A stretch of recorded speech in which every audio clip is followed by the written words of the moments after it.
The transport ship landed on Vareth 9 with a heavy thud. The doors opened, and Marcus Cole stepped out into the cold morning air. He carried only a small bag on his shoulder. His boots touched alien soil for the first time, and he took a deep breath.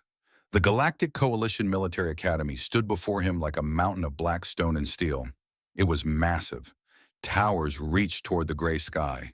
Training fields stretched in every direction. Thousands of soldiers from 12 different species trained here. They came to become the best warriors in the galaxy. And now, for the first time in history, a human had been invited. Marcus was 32 years old. He had served in Earth's military for 10 years. He had fought in 3 wars. He had scars on his body that told stories he never shared. But here, none of that mattered. Here, he was just the human, the weak one, the experiment. He walked toward the main gate. 2 guards stood there. They were Karasi, a reptilian species known for their strength and size.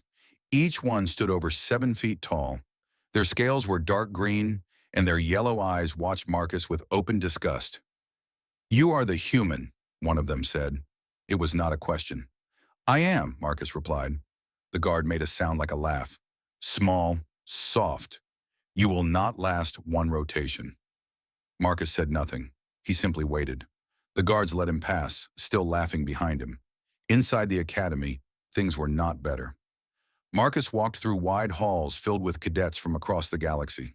Some had 4 arms. Some had bodies covered in hard shells. Some moved on the 6 legs.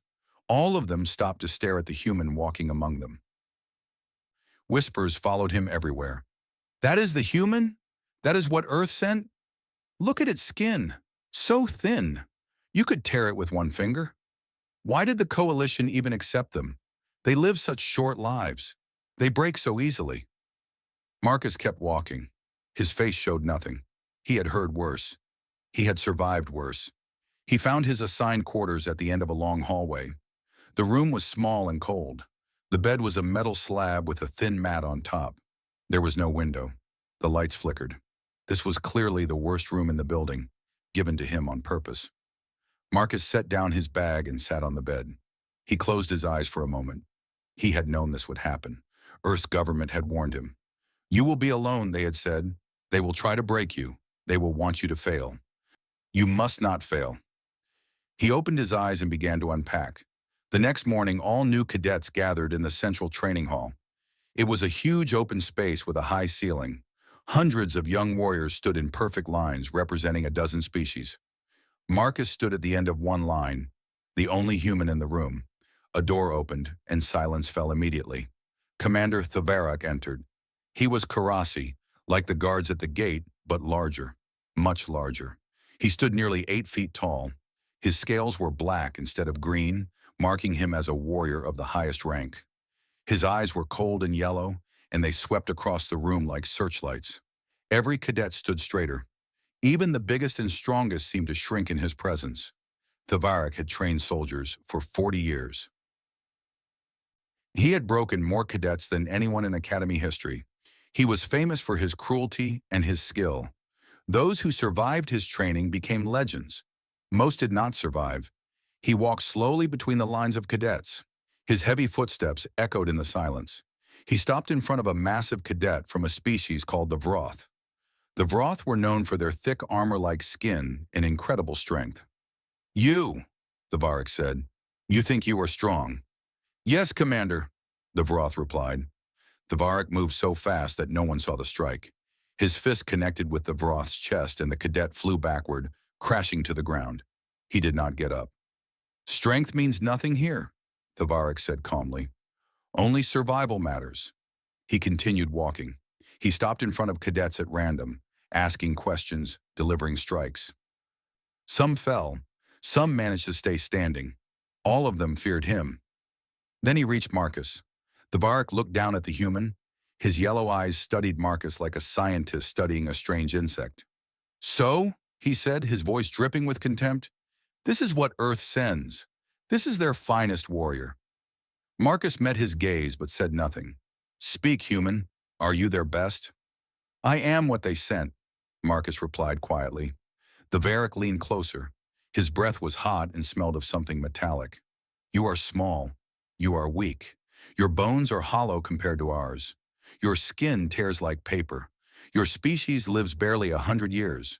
You are nothing. The other cadets watched in silence. Some smiled. They were enjoying this. I will give you one chance, the Varak continued. Leave now. Go back to your little planet. No one will blame you. Everyone knows humans do not belong here. Marcus stood still. His heart was beating fast, but his face remained calm. I will stay, he said. The Varak stared at him for a long moment. Then he made that same laughing sound the guards had made. Then you will suffer, he said. And when you break, when you cry and beg to leave, I will be there to watch. I will enjoy it. He turned and walked away. The training began that day. It was brutal. The cadets ran for hours, they lifted heavy weights. They fought each other in combat exercises. Everything was designed to push them beyond their limits. For Marcus, it was worse. The Varak gave him extra tasks: carry heavier weights, run longer distances, fight stronger opponents. The other cadets noticed and laughed. The human was being punished for existing. By the end of the first day, Marcus could barely stand. His muscles screamed. His lungs burned. Blood dripped from cuts on his arms and face. But he did not complain. He did not ask for rest. He completed every task given to him. That night he returned to his cold, dark room. He lay on the metal bed and stared at the ceiling. His body was in pain. Every part of him hurt. But somewhere deep inside, in a place that had been forged through years of hardship, something else burned. It was not anger. It was not pride. It was patience. Marcus closed his eyes. Tomorrow would be worse. He knew that. But tomorrow would also come and go. And so would the day after that. And the day after that. They wanted him to break. They wanted him to run. He would do neither. He would wait. He would endure. He would show them what it meant to be human. Sleep came slowly, but it came. And when the morning alarm sounded, Marcus Cole rose from his bed, ignored the pain in his body, and walked out to face another day. The Academy had never seen anything like him. They just did not know it yet. 3 weeks passed at the Academy. For Marcus Cole, each day was a battle. Commander Thavarak had made the human his personal project. Every morning before the other cadets woke up, Marcus was ordered to run 10 miles around the training grounds. Every evening, after the other cadets went to sleep, he was ordered to clean the combat halls alone. The other cadets noticed. They watched. They whispered. The human is still here, a Vroth cadet said one morning. I thought he would be gone by now. Give it time, another replied. Thavarak will crush him eventually. He always does. But days turned into weeks, and the human remained. During combat training, Thavarak paired Marcus with the strongest opponents. A Karasi warrior 3 times his weight, a Vroth with fists like stone, a Zelkari with 4 arms and blinding speed. Each fight ended the same way. Marcus was beaten. He was thrown to the ground. He was kicked and struck until blood covered his face. But each time he stood back up, he never stayed down. He never surrendered. He never asked for mercy. This confused the other cadets. They did not understand. Why does he keep getting up? A young Veloxi named Cyrith asked one day. She was watching from the side of the training hall. Her species was insectoid, with large eyes and thin limbs. They were not fighters. They were empaths, able to sense the emotions of others. The coalition used them as medics and negotiators. Cyrith had been watching Marcus for days. She could feel the pain radiating from his body. It was constant and intense. Any other being would be overwhelmed by it. They would be crying, begging, breaking. But when she reached deeper, trying to sense his emotions, she found something strange. There was no despair. There was no fear. There was no anger. There was only patience. A deep, quiet patience that seemed to have no bottom. It was like looking into a well that went down forever. It unsettled her. One afternoon, Thavarak decided to teach a special lesson. He gathered all the cadets in the main hall and called Marcus to the center. Today, the commander said, we will learn about weakness. He circled Marcus slowly, like a predator circling prey. Humans are the newest species in the coalition. They believe they deserve a place among us. But look at this creature. Look at how fragile it is. He grabbed Marcus by the arm and lifted his sleeve, showing the bruises and cuts that covered his skin. Their flesh tears easily. Their bones break under pressure that would barely scratch a chorusy child. They feel pain more intensely than almost any other species. And yet, he released Marcus and stepped back. This one keeps standing. This one keeps trying. Some of you might think this is courage. He turned to face the cadets, his yellow eyes cold. It is not courage. It is stupidity. It is the inability to accept reality. This human does not belong here, and deep down, he knows it. He is simply too foolish to admit it. He turned back to Marcus. Tell them, human. Tell them why you stay. Is it pride? Is it stubbornness? What keeps you from accepting the truth? Marcus looked at him. His face was calm, almost peaceful. I stay because I choose to stay, he said quietly. Tavarik stared at him for a moment. Then, without warning, he struck. His fist connected with Marcus's stomach with tremendous force. The human doubled over, gasping for air. Before he could recover, Tavarik hit him again, this time across the face. Marcus spun and fell to the ground. Get up, Tavarik commanded. Marcus coughed. Blood dripped from his mouth. Slowly, painfully, he pushed himself to his feet. Tavarik hit him again, and again. Each blow was harder than the last. Each one was meant to break him. The cadets watched in silence. Some looked away. Others smiled, enjoying the show. But a few, including Cyrith, watched with growing unease. After the 10th blow, Marcus was on his knees. His face was swollen. His ribs were cracked. Every breath was agony. Stay down, Tavarik said. Accept what you are. Accept that you do not belong here. Marcus raised his head. He looked at the commander with eyes that held no surrender. Then he stood up. The training hall went completely silent. Tavarik's expression changed. For just a moment, something flickered in his yellow eyes. It was not anger. It was not amusement. It was confusion. Enough, he said suddenly. Training is over for today. He turned and walked away without looking back. That night, Cyrith found Marcus in the medical wing. He was sitting on a bed while a mechanical device scanned his injuries. 3 broken ribs, internal bruising, a fractured cheekbone. Damage that would take weeks to heal. You should be unconscious, Cyrith said, standing in the doorway. Marcus looked at her. I've had worse. She walked closer, her large eyes studying him with intense curiosity. I can feel your pain, she said. I am an empath. I sense emotions. Your pain is immense. It should be overwhelming you, but you feel nothing else. No fear, no anger, no despair, just patience. Marcus was quiet for a moment. Where I come from, he said finally, we have a saying. What doesn't kill you makes you stronger. Pain is just information. It tells you that you're still alive. It tells you that you haven't lost yet. But why endure it? Why not leave? There is no shame in accepting your limits. Marcus smiled slightly. It was the first time she had seen him smile. Humans don't accept limits, he said. We push through them. It's what we do. It's what we've always done. Cyrith sat down across from him. She was fascinated now, unable to look away. Tell me about your species, she said. Tell me why you are like this. Marcus leaned back against the wall and closed his eyes. A long time ago on Earth, humans were not the strongest creatures. We were not the fastest. We did not have claws or fangs or armor, but we had something else. We had endurance. He opened his eyes and looked at her. We hunted by running. We would chase an animal for hours, sometimes days.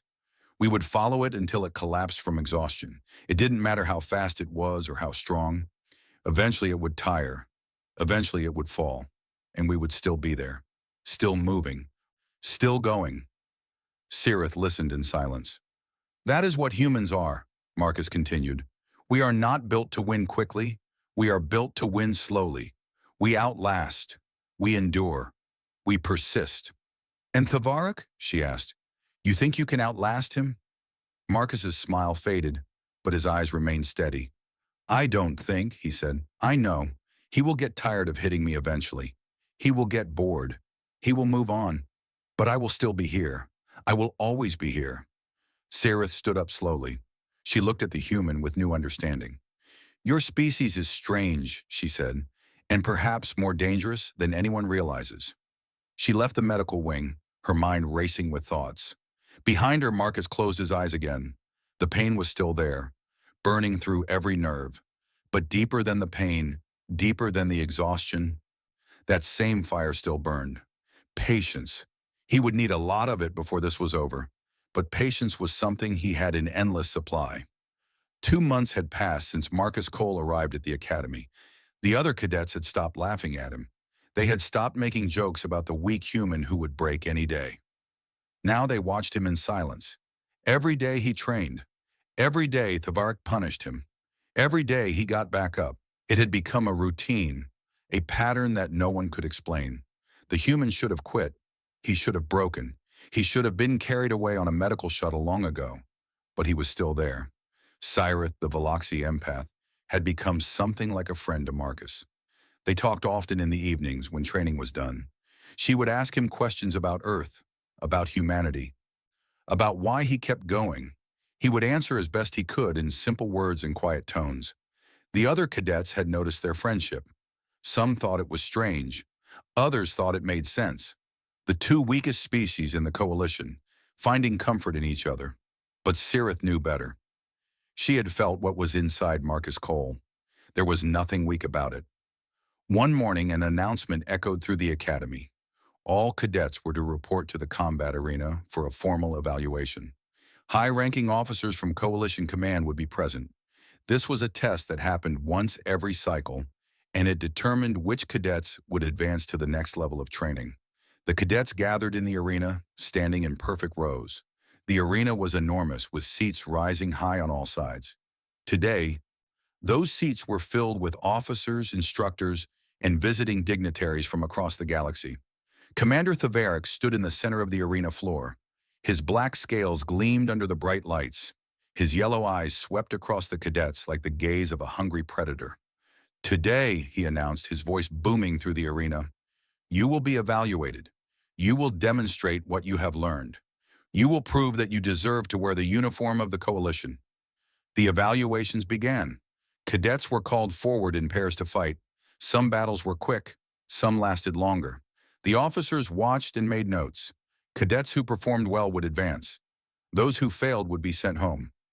Marcus watched from his place in line. His body was tense. He knew something was coming. He could feel it. An hour passed. 2 hours. The evaluations continued. Then finally Tavarik raised his hand for silence. "We have one final demonstration today," he said. "A special lesson for all of you." He turned and looked directly at Marcus. "Human, step forward." The arena went quiet.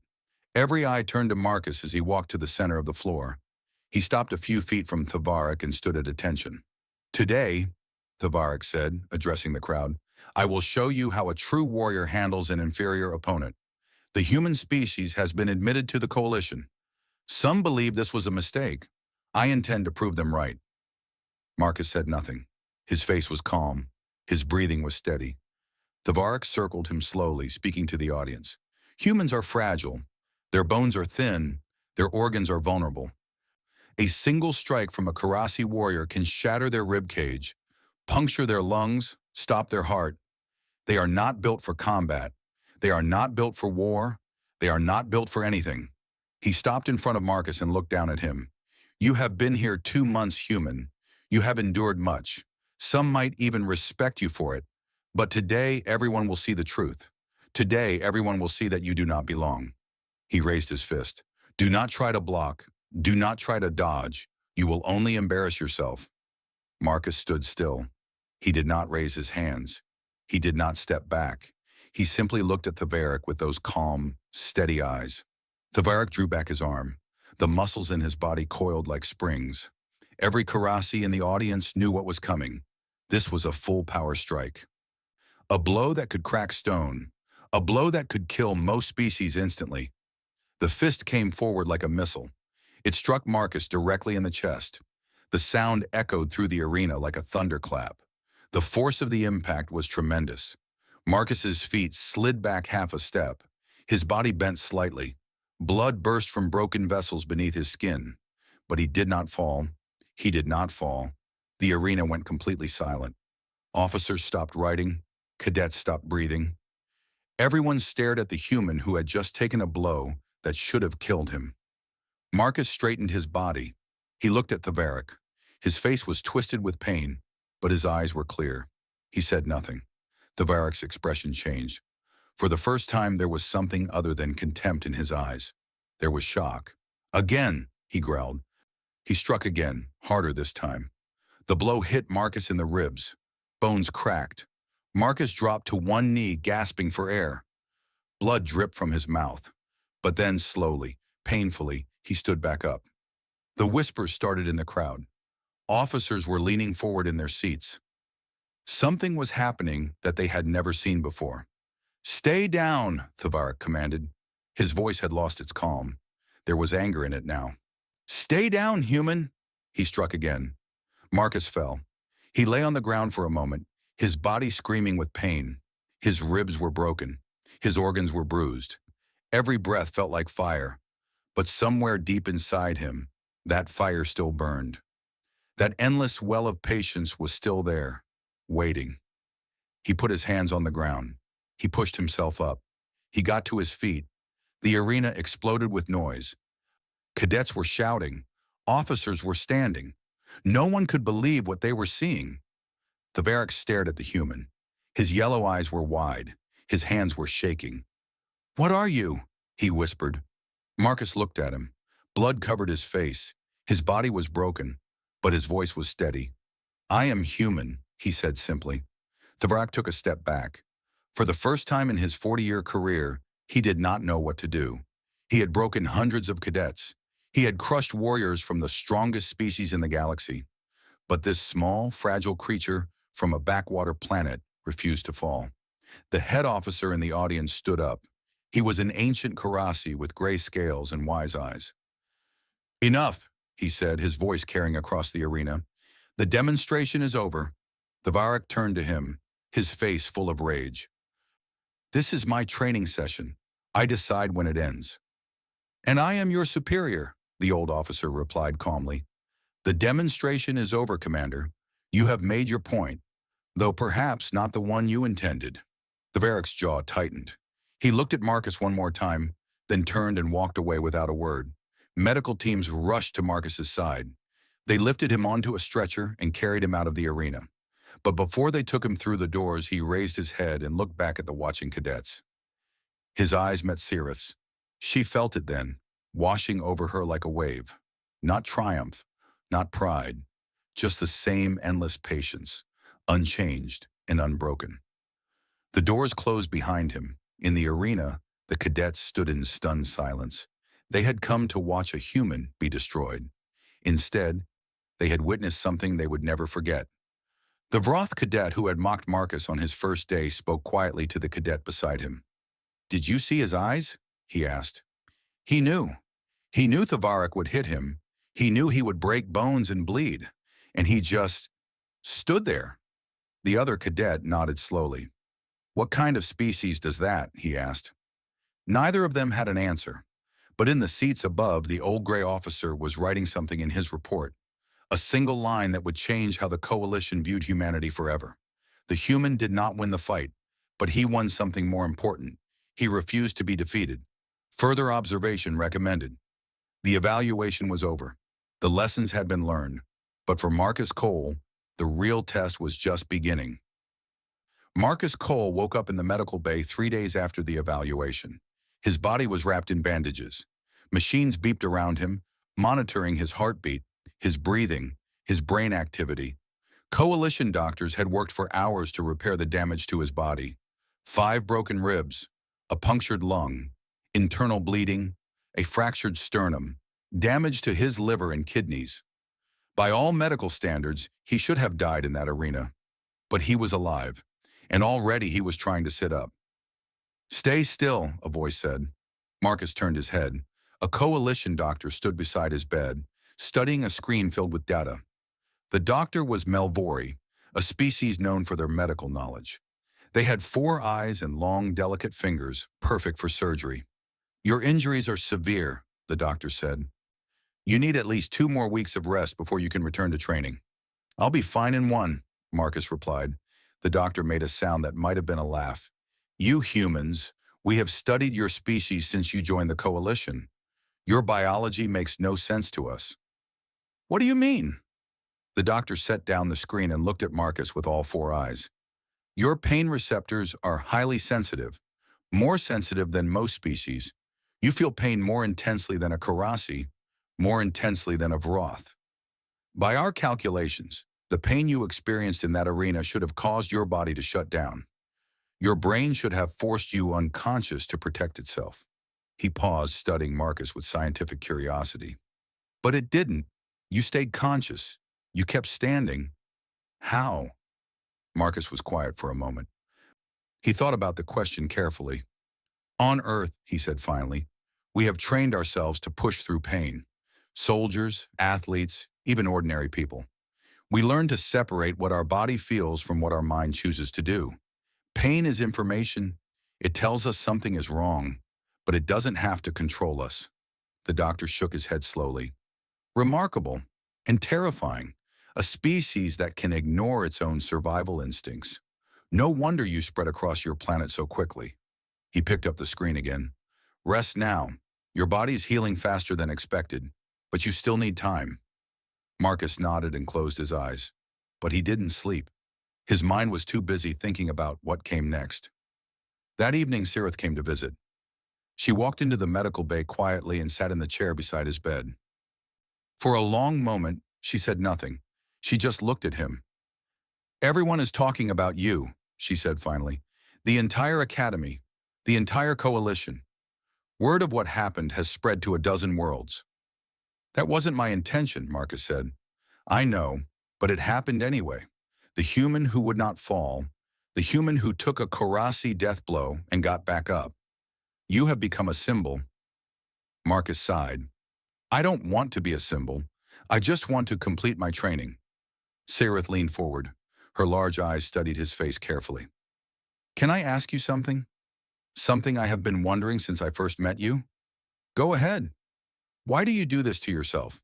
And please don't tell me it's about duty or honor or representing your planet. I'm an empath. I can feel when someone is lying. Tell me the real reason. Marcus was silent for a long time. He stared at the ceiling, thinking about her question. No one had ever asked him this before. No one had ever cared enough to ask.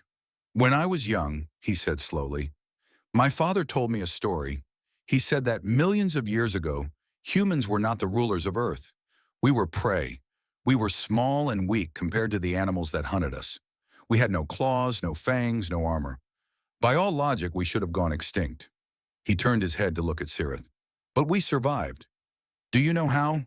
She shook her head. We ran, not away from danger, but after it. We became what scientists call persistence predators. We would find an animal and we would chase it, not to catch it quickly. We couldn't. It was always faster than us. But we didn't need to be faster. We just needed to keep going. He closed his eyes, remembering the story his father had told him so many years ago. An animal can sprint fast, but it cannot sprint forever. It has to stop. It has to rest. But humans don't stop. We keep moving. We walk when we can't run. We crawl when we can't walk. Hour after hour, mile after mile. Eventually, the animal's body overheats. Its legs give out. It collapses, and there we are, still coming, still moving, still going. Sirith listened in silence, her antennae twitching with fascination. That is what humans are, Marcus continued. We are not built to win fights. We are built to not lose them. We are built to endure, to persist, to outlast anything that stands against us. It's in our blood. It's in our bones. It's in our very nature. He opened his eyes and looked at her. Thaveric is strong. He is fast. He is skilled. But he is not patient. He expects his enemies to break. When they don't, he doesn't know what to do. He has never faced something that simply refuses to be defeated. So you plan to outlast him, Sirith said. You plan to keep standing until he grows tired of knocking you down. Yes. And if he kills you first? Marcus smiled slightly. Then I die standing. That's the human way. Sirith sat back in her chair. She was quiet for a long time, processing everything he had told her. Your species is terrifying, she said finally. Not because you are strong, not because you are fast, but because you do not know how to give up. You do not understand surrender. You are like a force of nature that cannot be stopped, only endured. Is that a compliment? I'm not sure, she admitted. But I think I understand now. I understand why you keep standing. I understand why you refuse to fall. She stood up and moved toward the door. Then she stopped and looked back at him. The other cadets are changing, she said. The way they talk about humans, the way they think about your species. Before they saw you as weak, now they see you as something else. What? I'm not sure there's a word for it in my language, but if I had to translate, I think it would be something like inevitable. Like a storm that keeps coming no matter what you do. Like gravity pulling everything down. Something that cannot be reasoned with, or bargained with, or stopped. She paused at the door. Tavarik feels it too. I sense his emotions when he looks at you now. He is not angry anymore. He is afraid. He has never been afraid before. He doesn't know how to handle it. She left and Marcus was alone with his thoughts. He lay in the medical bed staring at the ceiling. His body was broken, but his spirit was not. It never would be. Outside the medical bay, the academy buzzed with conversation. Cadets whispered in hallways. Officers debated in meeting rooms. Messages were sent to distant worlds, carrying stories of the human who would not fall. And somewhere in his quarters, Commander Tavarik sat alone in the darkness. His hands were shaking. His mind was racing. For 40 years, he had broken every cadet who challenged him. He had crushed warriors from the mightiest species in the galaxy. But this one small human had done something no one else had ever done. He had made Tavarik doubt himself. The commander stared at his hands. The same hands that had struck hundreds of cadets. The same hands that had never failed to bring an enemy down. "What are you?" he whispered to the empty room. There was no answer, only silence. And in that silence, something that felt very much like fear. 1 month later, Marcus Cole returned to training. The medical doctors had told him to wait 2 more weeks. He ignored them. He walked out of the medical bay on his own 2 feet, his wounds still healing, his bones still mending. The pain was constant, but he had learned long ago to live with pain. When he entered the training hall that morning, something had changed. The other cadets did not laugh. They did not whisper insults. They did not look at him with contempt or pity. Instead, they nodded. Some even stepped aside to let him pass. It was a small gesture, but it meant everything. Sareth was waiting for him by the training mats. She smiled when she saw him. "I knew you wouldn't stay in bed," she said. "Beds are for sleeping," Marcus replied. "And I'm not tired yet." Training began. For the first time, Tavarik did not single Marcus out. He did not give him extra tasks or pair him with impossible opponents. He treated the human like any other cadet. But Marcus noticed something else. Tavarik avoided looking at him. Weeks passed. Marcus grew stronger. His body healed completely, and he threw himself into training with renewed focus. He learned combat techniques from a dozen species. He studied strategy and tactics. He ran faster and lifted heavier than he ever had before. The other cadets began to see him differently.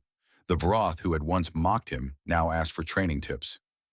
The Zelkari, who had beaten him in early fights, now sought him out as a sparring partner. Even the Karasi cadets, proud and arrogant by nature, showed him grudging respect. But Marcus knew it wasn't over. He could see it in Tavarik's eyes in the way the commander watched him from across the training hall. Something was building. Something was coming. It came on the final day of the training cycle. The cadets gathered in the combat arena one last time. This was the graduation ceremony. Those who had survived the training would receive their rank and their assignments. Those who had failed had already been sent home. Marcus stood in line with the others. Sareth stood beside him. She had been assigned as his partner for their first mission, a rare honor for a Veloxi. Commander Tavarik walked to the center of the arena. He looked older somehow, as if the past months had aged him years, but his voice was still strong when he spoke. "Before we conclude," he said, "there is one final matter to address." He turned and looked directly at Marcus. "Human, step forward." Marcus walked to the center of the arena. He stood before Tavarik, calm and steady as always. "You have survived my training," Tavarik said. Against all expectations, against all odds, you remain standing. Some say you have proven yourself. Others say you have simply been lucky. He paused, his yellow eyes studying Marcus carefully. I say neither. I say we have unfinished business. On your first day here, I told you that I would break you. I have not yet done so. This is unacceptable to me. A murmur ran through the arena. The cadets knew what was coming. The officers in the stands leaned forward in their seats. I challenge you to a formal duel, Tavarik said. Here and now. No rules, no time limit. Just you and me until one of us can no longer continue. Marcus was silent for a moment, then he nodded. I accept. The arena erupted with noise. Cadets shouted. Officers protested. This was highly irregular. A commander challenging a cadet was almost unheard of, but no one moved to stop it. The two fighters took their positions. Tavarik stood tall and confident, his muscles coiled with deadly power. Marcus looked small by comparison, a fragile human facing a monster. Begin, the old gray officer announced. Tavarik attacked immediately. He moved with blinding speed, his fists flying like hammers. Each strike could shatter stone. Each kick could break bones. Marcus dodged when he could. He blocked when he couldn't dodge. But mostly he absorbed the blows. They hit his arms, his chest, his sides. Each one sent waves of pain through his body. But he kept moving. He kept standing. The fight went on. 1 minute, 5 minutes, 10 minutes. Tavarik landed dozens of strikes. Marcus was bleeding from cuts on his face and arms. His left eye was swollen shut. His ribs were cracked again. But he would not fall. Tavarik's breathing grew heavy. His strikes grew slower. For the first time in the fight, Marcus saw something in the commander's eyes. Exhaustion. Karasi were strong. They were fast. But they were built for short, explosive battles. They were not built for endurance. They were not built to fight for hours. Humans were. Marcus kept moving. He circled Tavarik, staying just out of reach, forcing the commander to chase him. Every step drained more energy from the giant reptile. Every minute that passed shifted the balance of the fight. 15 minutes. 20 minutes. Tavarik was gasping now. His strikes were wild and desperate. His yellow eyes were filled with disbelief. This was impossible.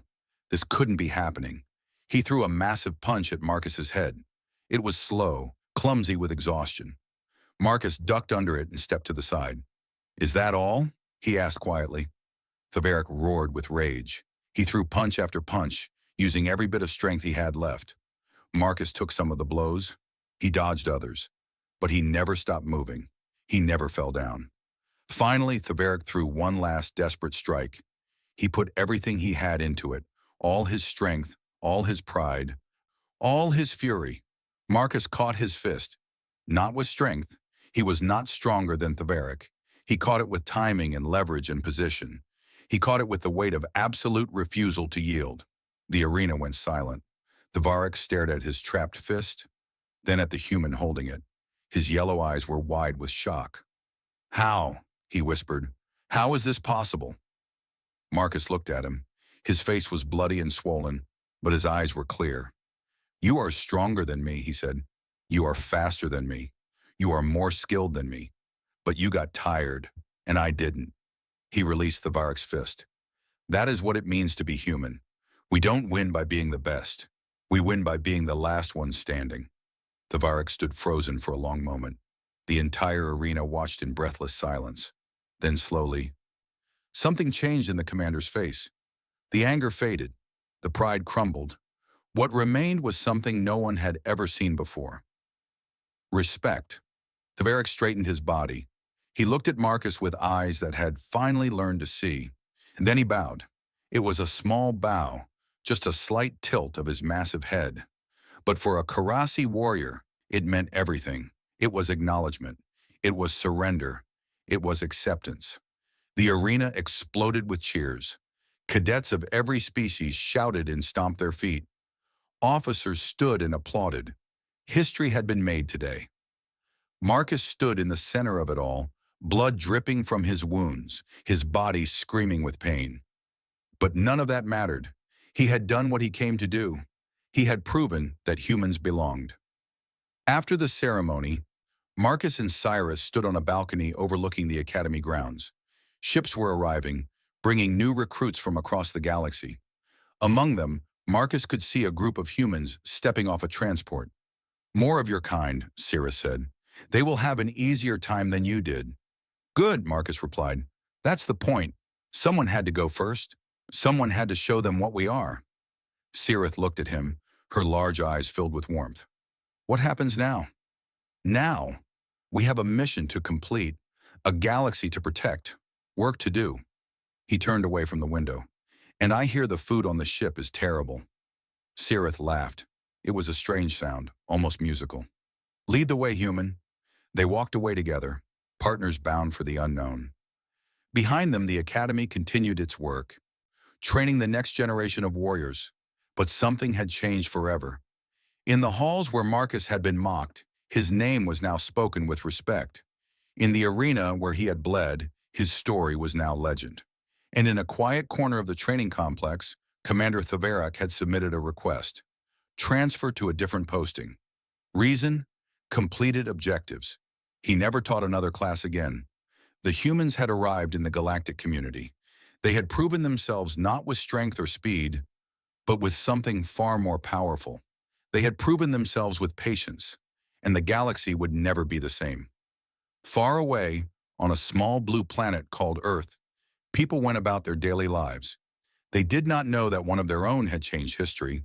They did not know that across the stars, their species was now viewed with wonder and fear. But one day they would learn. One day they would take their place among the stars. One day they would show the entire universe what it meant to be human. Until then, they did what they had always done. They endured, they persisted, they survived, and they never ever gave up.